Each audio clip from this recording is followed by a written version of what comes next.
When you look at some of the research that we've done through ORC, you've seen that from pay for performance really is a predominant model in many ways because it's been around for a long time. I think that will change as we progress from moving to roughly a third today of payments based on some type of value-based arrangement to over 2/3 of that over the next 3 to 5 years. More than 80% of all payers and providers are engaged in some form of value-based payment. As you move to progress that model, I think you'll find that the pay for performance helps because you have a couple of key sets of metrics that you can pay, but it leverages the fee-for-service chassis of the healthcare system. In other words, it still leverages claims, it still leverages the typical CPT, ICD-9, and fee-for-service infrastructure. I think you'll see as the infrastructure begins to improve to pay for more than what is in a claim today. They begin to pay for metrics that sit within an EMR or a practice management system that are shared between a payer and provider. You'll find that value-based payment begins to accelerate probably faster than pay for performance. There are several, and so one is just generally being connected. Today, and it really varies by region. Based on the study that we had done, we saw very different regional impacts based on the progression with value-based payment. So in some cases, you'll find that payer-dominated regions or provider-dominated regions, they have a big player who's really providing leadership in that arena to help move the region forward. In cases where it's really fragmented, you're still seeing much more fee-for-service dominated models.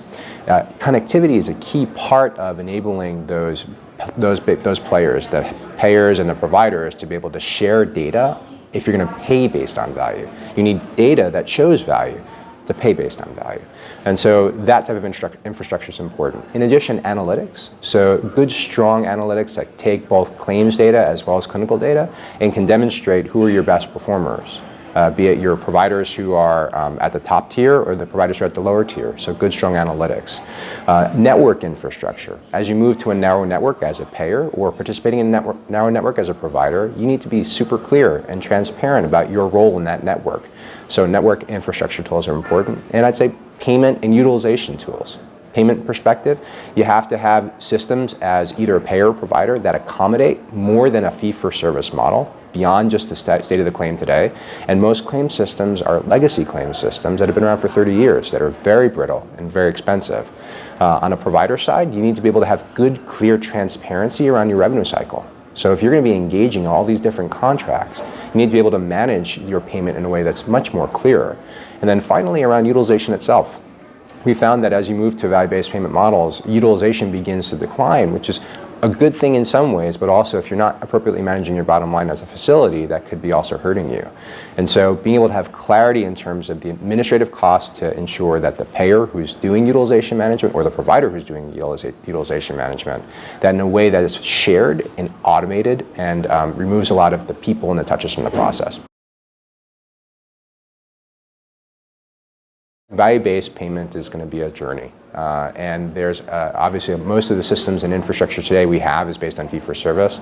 As we progress this, I think it's really key that hospitals, providers, and health plans really take a leadership role in being able to be the change that they want to see, to be able to tackle the costs that are inherent in the healthcare system today. If they can do so, the results that they show are going to begin to bring down a total cost of care, which enables us to address the quality issues in care today.